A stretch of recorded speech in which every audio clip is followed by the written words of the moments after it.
Hello and welcome to the Monday Agenda. Today on the program for the next 45 minutes, we will be talking about the agricultural sector development in Tanzania and how you farmers can actually benefit from some of the challenges that are being addressed by an organization called Past Trust. And with me is the Managing Director, Mr. Nicomed Bohai. Welcome to the program. Thank you. So let us first and foremost understand what is Past Trust and how have you been operating in Tanzania? Past Trust it started in the year 2000 as a project within the Ministry of Agriculture, the government of Tanzania. It was a project called Agricultural Sector Program Support, then funded by the Danish government. The project was all about facilitating access to finance for the farmers in Tanzania. Okay. So when the project ended in the year 2007, the two governments did the evaluation and decided to form an autonomous institution to carry on the work of the project. And that's how PAS was legally incorporated in Tanzania as a trust fund. So we are incorporated as a trust fund under trustees laws of Tanzania with the main objective of promoting investment in agricultural sector, in agribusinesses, with the main goal of addressing the issues of poverty and employment opportunities through business in the sector. Okay. So PAS stands for Private Agricultural Sector. Yes, PAS stands for the private sector, completely private sector focused trust fund, and specifically a private sector that is engaged in agribusiness. Okay. When I say in agribusiness, people will think it's only farmers. It's the whole agribusiness value chain. Okay. All the actors in the value chain in the agricultural sector, from the input providers all the way to the farmers, to the processors. Okay. And there are many intermediaries in between the actors in the excellent. agricultural sector. So we cover the whole agricultural value chain. Okay, excellent. So what exactly does PAS Trust do? We facilitate access to finance. The first service is business development services. In Tanzania and in the rest of Africa, if you go to the rural setting, you find people engaged in agricultural production who have no capacity, or they cannot actually put down an investment proposal to convince the mainstream banks to actually fund their projects. Okay. So that is the first gap. The first gap is those that we target, farmers. Okay. Have no means of expressing their good business proposals to the financiers, banks. Yeah. So we address that gap by providing a business development services. What is that? By business development services, we bring them into groups, either as a group or as a cooperative or as an individual or as a company. Whatever it is, the organization that is actually engaged in agricultural production. And then we come and prepare a feasibility study and business plan, a bankable feasibility study and business plan, in a way that the banks actually understand. And that is actually, it also includes preparation of a financial analysis and financial appraisal of a business. So basically, basically we are doing a credit appraisal done by the mainstream banks. Okay. But we are constructing this from nothing. Okay. Usually, you find the clients will submit this kind of documentation to the banks for the banks to do their own due diligence. Now we're talking about the farmers who have no records, no previous records. They have no any documentation to submit to the mainstream banks. So, but there is a viable business enterprises that they engage in. Yeah. So we collect this data and construct these financial models and come up with a bankable business plan and submit it to the mainstream banks for them to own their own vetting, due diligence. They are not obliged to agree to everything you say to them. So that is the first service that we provide. So BDS, Business Development Services, by helping them create, develop these bankable proposals. The second level is providing them with the credit guarantees. Credit guarantees. With the credit guarantees, we're actually telling the bank, we have looked at this business, we think it's a good business, it's a viable business, and this is a bankable proposal. And by the way, we are ready to take risk. Okay. So we underwrite risk from 20 to 80%. depending on the risk profile Okay. of the client, and depending also on the collateral requirement. Okay. Many of these clients are constrained not only by the bankable business proposals, but also there is a constraint on the collateral. Mm. No adequate collateral can be provided because of many reasons. Most of it land. Okay. In over 90% of the land in our country is not surveyed, so it's not titled.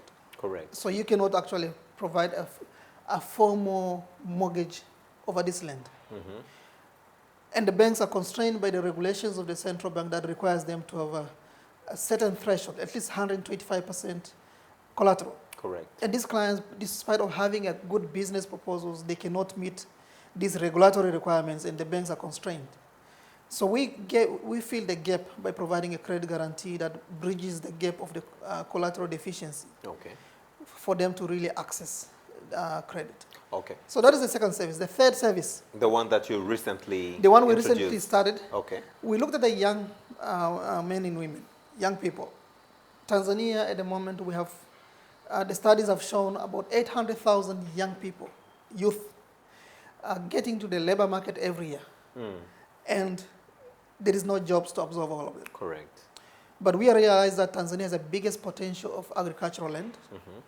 Agriculture is the only sector that can actually take all of them. Mm. But these young people are constrained. They have basically have nothing. They don't have capital.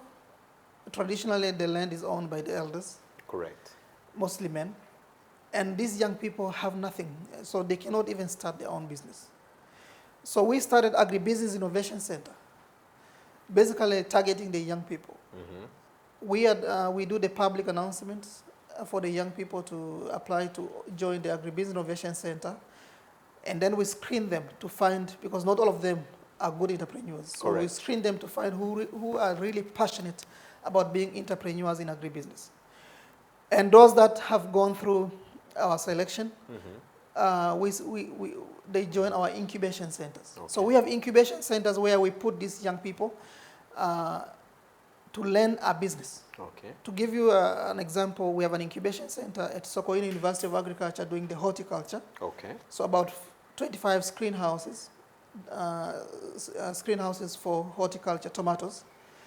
And in Congo, we are launching about 10 units of goats fattening. So these young people will actually manage, each one will manage, for the case of Sua, a greenhouse and sell tomatoes until they really recoup all the investment. And that is their business. When they're successful, they will be given access to capital, access to credit to start their own business wherever they want to live in this country. Okay. So these are basically three main services. Interesting. We have the remainder of the time to speak about the details of this so that people can actually benefit from the services you render. But do your services go with the cost? Do you charge a farmer to access your services? For instance, number one, to write viable business proposals.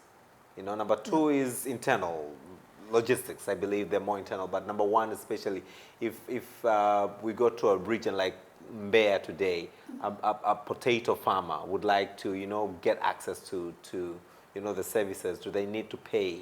Yeah, our support model is an empowerment model. Okay.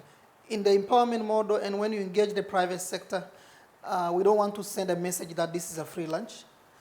And if you, because there's been many programs giving grants to these kind of projects, and we found that working on a grant model is not sustainable. Correct. So as a private sector engagement model that we have is that the services are paid for, but these services are highly subsidized. So just to give you a feel, for a small loan under 100 million, the application fee will be around 65,000 shillings. Okay. And all the way to be linked to the bank and access a guarantee, it will cost about 1.3 million shilling. 1.3 million shillings. To access 100 million. To access about 100 million. And PASS will deploy 60 million, at least 60 million as a guarantee fund that will be tied to this client for as long as they have not really paid up the loan. Okay. So this cost, usually, if you look at this cost for the last 18 years, we found that we kept this cost at minimum. But the only way to sustain as an institution is to reach many people. Okay.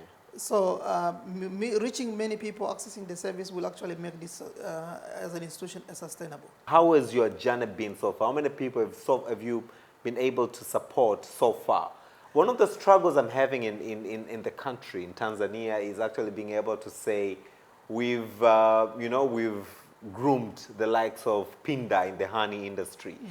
Who are these people that, have benefited from your services that we could, really sit down and say, yes, we have agricultural, we have livestock keepers in Tanzania? Of examples. We have hundreds of stories. Okay. In our journey, we have reached so far about 929,000 beneficiaries. Yes. And cumulatively, they have accessed 712 billion Tanzanian shillings as loans guaranteed by PASS from different banks.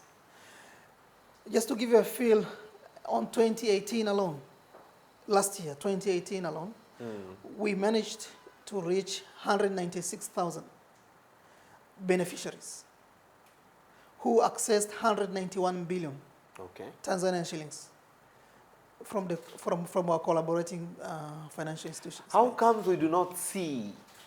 Is it too soon to actually, because agriculture does not, unless if they are investing in, long-term projects like forests and trees. But if it's, products, tea, coffee, other crops, we should have been able now by far to see these products in the streets. Well, as a matter of fact, as a country, we have really made a progress in agricultural transformation. Agricultural productivity in our country has risen over the years. Is a collaborative effort of many people, many institutions, and the government. But still, don't forget, we are growing at over 2% in the population, which means we need more food. Yeah. And to sustain that, so we need to grow our agricultural sector at a faster pace and a growth rate than the population growth. So there are many stories to show that those that we have supported have grown from a small business to a large business. Now we have local Tanzanian entrepreneurs as exporters of coffee, for instance. It has not been before. This has been a foreign-owned company's business. Cashew being exported by the locally registered companies. We have now those that supported by us. It has been a territory of foreign investors. Now you find a participation of the local entrepreneurs, agribusinesses in high-value crops now happening. So where does the huge junk go to? When people are submitting their applications or when you're helping them put up viable business proposals, where does the large junk go to? Do they go into, purchase of land, or do they go into technology? Do they go into markets, innovation and research? Most part of these credits will usually go to what we call crop production. Okay. So the costs related to the farm expenses from buying agricultural inputs, seeds, fertilizers, farm expenses including tilling the land, including harvest expenses. The good chunk of money goes there. Okay. But also, you find almost a similar amount of money, and probably more than that, will go on the crop agro-processing and crop buying. Okay. Because when we support the farmers, we support everyone in the agricultural value chain. We support, for instance, maize farmers. Then we also support maize millers, who will actually buy the maize from the farmers. And usually find the output from the production is usually more than the cost of production. So the maize millers will need more money to buy all the maize produced by the farmers that we supported. So you find it's the same money that actually moves along the agricultural value chain. The money that has gone to the importation of fertilizers and buying seeds, usually that goes to the farmers because the farmers will have to pay for the seeds. And then the loans that we have guaranteed to input suppliers will be fully liquidated. And then we have the loan to the farmers. Then we have to wait for the farmers to harvest. When the farmers harvest and sell to the agro-processor, the loan now, the farmers will pay off their loan. Our guarantee now moves to the agro-processor. So it's the same money moving along the value chain. Okay. But usually as you move along the value chain and the value is added, correct, the end product at the the agro processor usually commands a very highest value. We used to have products of our own and we were very proud. We used to have tan bond, for instance, if you recall. Yeah. But these products are not there anymore in Tanzania. We do not have anything that we can call our own. The few industries that are there, name, the ones that are dealing with the skin. Tanga Fresh in Tanga is not, performing very well in the market. We're importing even edible oils in Tanzania where we have them in plenty.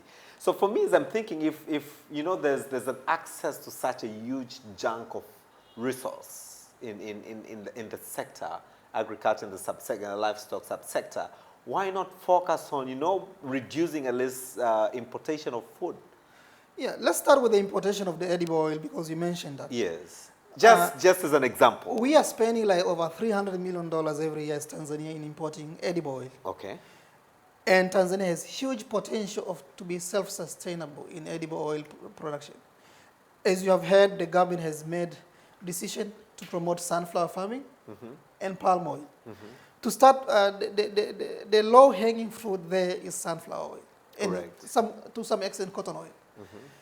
We have supported construction of industries, new factories in sunflower processing. Okay. Supported sunflower farmers to produce more. We have new sunflower factories coming up in Dodoma region and Singida that have substantially increased their capacity. Started small, now becoming very big, to the extent now they are actually looking for more seeds. Okay. So now the ball is in the court of the farmers to produce more seeds because we have excess capacity now to produce sunflower oil in this country. But yet, the gap is still very high. And I think as Tanzania, we have to really concentrate on our regional comparative advantage compared to other countries. Like the regions of Dodoma and Singida, these are top producers of sunflower. Correct. If it was me, I think they should be just doing sunflower and not other crops, because other crops, if they also grow maize, by the way, because they're staple food. Yeah. But they cannot compete with Iringa because Iringa productivity is higher than the semi-arid areas of Singida and Dodoma. But they have comparative advantage of sunflower. Nobody else can produce sunflower at big quantities than Singida, Dodoma, and Manyara. Correct. So these regions are coming up, and we're supporting the government move to produce more edible oil, and started with investment in processing capacity. Processing capacity is now done. In Kahama, a new factory coming up, doing all from the rice processing, maize processing, animal feed processing. That's another area, animal feed. Animal feed industry has also become, we've also invested a lot in supporting entrepreneurs in animal feed. Okay. And also packaging materials for agricultural produce. You have heard the end of use of the plastic will be just next month, I think. Yeah, in June. We have already supported investment in a new factory to produce biodegradable, not plastic materials, the materials that is degradable, that is environmentally friendly, but it's used for packaging in agricultural produce. So, as a country, we have a huge potential.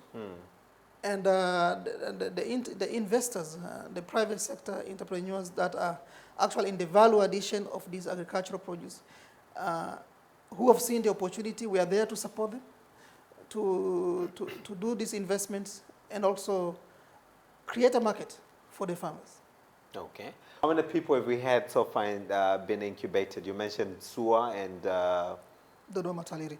Yes. To start with studies, the studies have shown, and this is not us, that entrepreneurs in the world are around 2 to 5% of the population.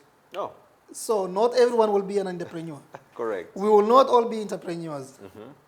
The entrepreneurs are very few people who have that passion. So to start with, don't expect massive numbers. Okay. We are making entrepreneurs. We're incubating people who are going to be business people, big business people. So that's why we screen them to get very few. To give you a feel, we shortlisted 100 young people. Okay. And then we screened them and ended up with 20. From 100? From 100. Okay. Those are incubated now at SUA. 5 more are recently added, so 25 people are now being incubated. And at Taliri, that is Tanzania Livestock Research Institute in Kongwa, Dodoma, Yes. we are doing the goat fattening. And there will be only 10 entrepreneurs to start with, Okay. each with 100 goats, each entrepreneur with 100 goats, so 1,000 goats to start with.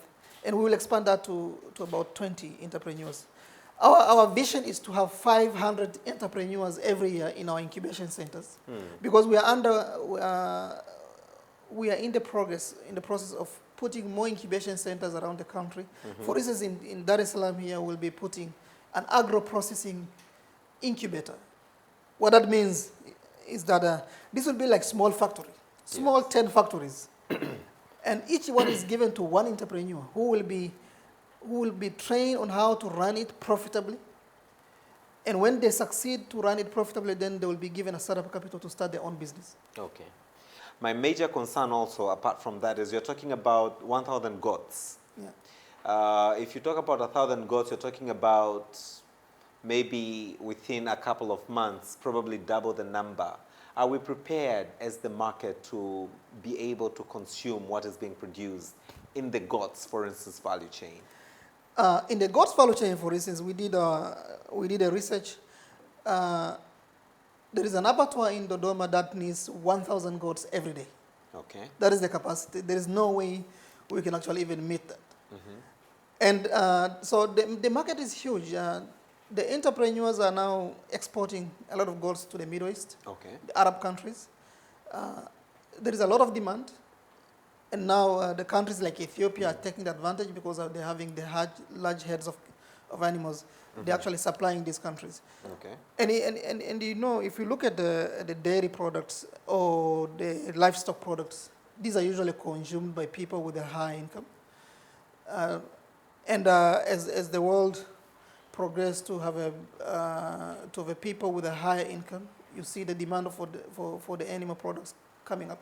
Even in Tanzania, people are now demanding more meat, more milk, more eggs. You look onto the entire value chain. You've mentioned an abattoir in Dodoma. What about the storage facilities? What about the shipment ability of the country of, these are perishable goods? Yeah. Milk, for instance, beef. What is needed is investment. And that's what we lack really in our country. The investment in logistics, in storage facilities. You need a reliable cold rooms to do the business of selling carcass for the goats. You need cold rooms, you need refrigerated vehicles to move it from one point to another. Absolutely. You need refrigerated containers to ship it. So all this needs some huge upfront capital investments. That is usually not really available by many investors, but if you do your business case and you get access to financial resources. Understanding PASS, are you also supporting research, innovation in the agricultural sector? For instance, we've just finished discussing about, the cold rooms, the mobile cold vehicles, etc. Do you also support people coming with those ideas to actually show you how there's an interconnection between an abattoir in Dodoma and the market in Dar es Salaam? No. No. To be sincere, we are supporting businesses. Okay. That's but a there will be business. many auxiliary services that support businesses. So Okay. we work with partnerships. For instance, why are we putting a goat incubator in Kongwa? Yeah. That is the Tanzania Livestock Research Institute. You have extremely experienced professors in livestock research there who knows everything about livestock. Yeah. And we are using their knowledge. The entrepreneurs there are using their knowledge to actually build their business. So you need these services, and usually you cannot run a business on isolation. You need different services. Farmers need extension services, and we don't provide extension services, but we connect them to the providers of extension services. Okay. So there will be services that are usually provided by partners. So PASS works with many partners. But you do BDS? Yes, the BDS we do. Or is specifically Specifically on business. Yeah, but is it specifically only for development of the business proposal, or you go beyond? For Agribusiness Innovation Center, it's beyond that. Okay. There is mentoring, there is coaching, There's actually looking at their entire business processes Okay. from procurement, from logistics, processing technology, packaging, branding, and accessing the market. And that's all they need. And that's what the entrepreneur needs. Yes. And we actually handhold them on agribusiness innovations, that we even handhold them and take them to the client, to a new client, say a supermarket, and get a contract signed for them to supply their product. Okay. And also work with the universities like Sokoine University, that's why we are located there, to look at what is the shelf life required for this kind of product. Okay. And so the innovation that goes into that is meeting the specification of the food regulations and also the market, but also the branding. How will your product look like so that it appeals to the consumers? Can you tell me one product from Tanzania that you as the managing director for Paz Trust are very proud of, very passionate about, that you've seen it grow from scratch into the supermarket, into the shelf, competing with other brands, global brands, for instance? One, two. We focus on small clients who we want them to grow. Okay. On our Agribusiness Innovation Center, so we started with those who are really small. Okay. There is one small project we started in Dar es Salaam, a dairy plant in Dar es Salaam. And nobody knows about it. Okay. Yeah. A company called Prophet. And we already you can already see their products in the shelf of the supermarket, but it's still very small and it cannot even meet the demand from the market. But you can see cheese, you can see yogurt, you can see milk from these small companies that we are incubating. And our dream is that in the next 5 years, this will be one of the big brands in this country. And there are many more in Njombe. In Njombe, a milk factory there, supported by PAS. And now, almost, I can confidently say, most cheese that is used in the hotels in Zanzibar and Dar es Salaam is from Njombe factory. Okay, that's interesting. Yeah. How does PAS work? You've mentioned of the value chain. And value chain, my small gathering is, from the start to the end, from the hand, from the hole to the mouth. You said you're limited to some of the scope in terms of distribution, but you connect other service providers. But in terms of now, if I want to come in and do a linkage between, for instance, a farmer and the market, would you still be able to support me to access resources? Let me start with the population figures you give. If you recall history, when when this country had independence, we used to say, we used to say agriculture accounts for over 80% of the population. That's correct. And then over the years, the figure has come down. Now we're talking about 65. Correct. And I can assure you this figure will continue declining. And I'll tell you why. As the country develops, when our economy grows, it's around 7%. When the country develops, basically, and our population is growing, there will be more mechanization in agriculture. And we support mechanization in agriculture. You do support mechanization? We support mechanization in agriculture. Okay. We support access to agricultural equipment that are more efficient and less labor intensive. Okay. And in that process, then you free some of the labor force from the agriculture to do other service industries, maybe to agriculture. So you find a growing service industry in the economy. So it's a natural evolution. You see a natural evolution as the country develops. Those populations that are engaged in agriculture will continue declining as we mechanize and become more efficient. But you've realized, given the fact that you mentioned earlier on that we have over 800 graduates a year, 800,000 graduates in a year. And, everywhere you go today, you'll hear probably out of that population, probably 40, 50, 60% will tell you I'm going into farming. So as there are lack of employment opportunities, people opt to look, very few, but it's a substantial number, tend to look onto agriculture. I'll be traveling very soon to Tanga to look onto potentials of, promoting agriculture in the region there in Tanga. So I'm thinking, yes, it's declining, but again, we still have a lot of people going into agriculture. Are there other means that PASS could oversee, probably through your BDS wing, to support,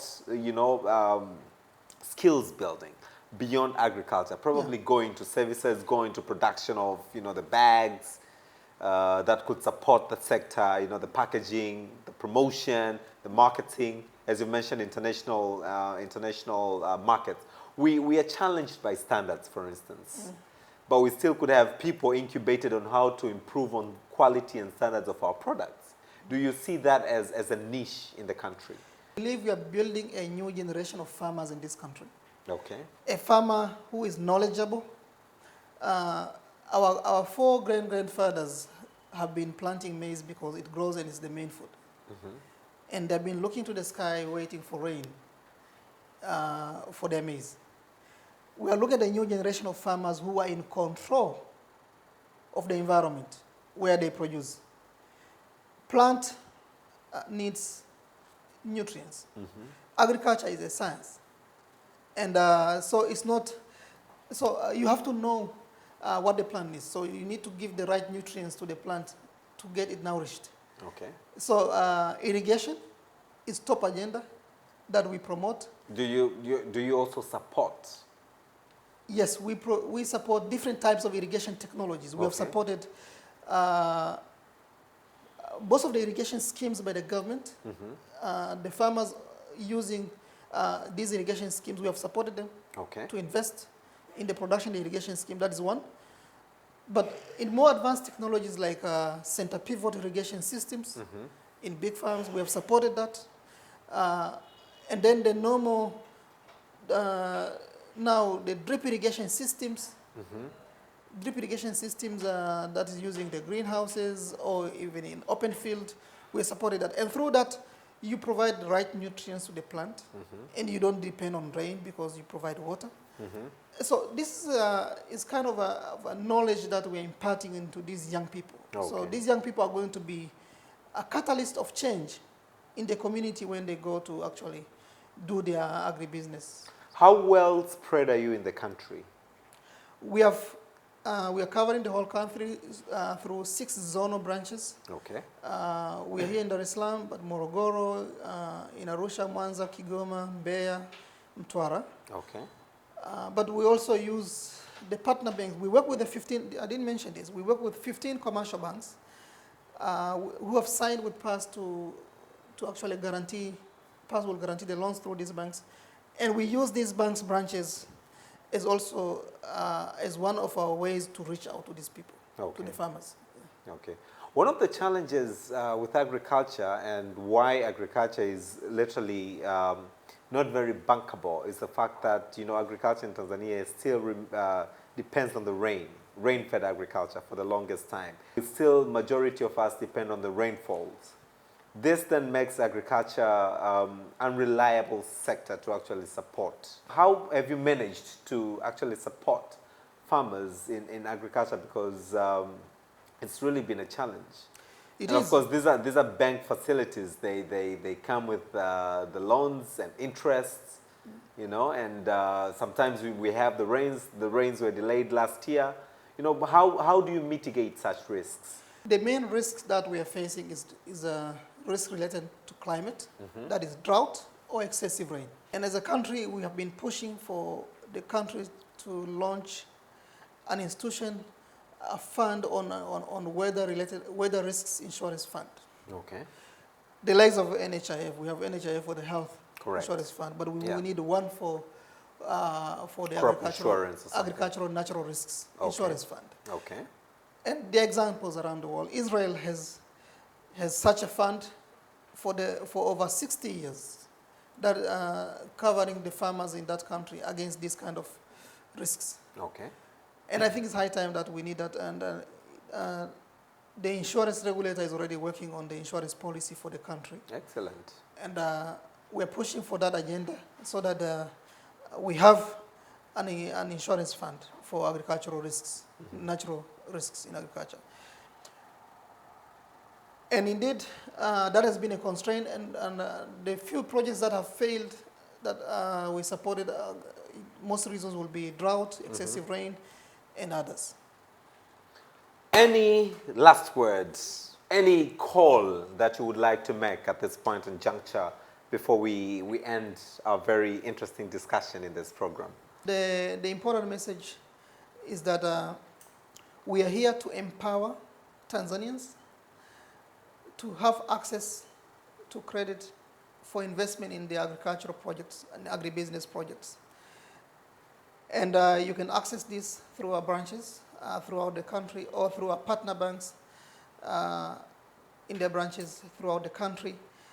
And I think I will take this opportunity also to thank the funders of PASS who have facilitated to put a fund to facilitate the credit guarantees that we are providing, together with the government of Tanzania, that is founders of PASS, but the government of Denmark and Sweden that have provided the credit guarantee that is deployed to facilitate all this access to finance that we are doing. Until next time, you're watching the Monday Agenda. Thank you so much for watching. Let's meet again. I'm your host, Austin Makani, and thank you for watching.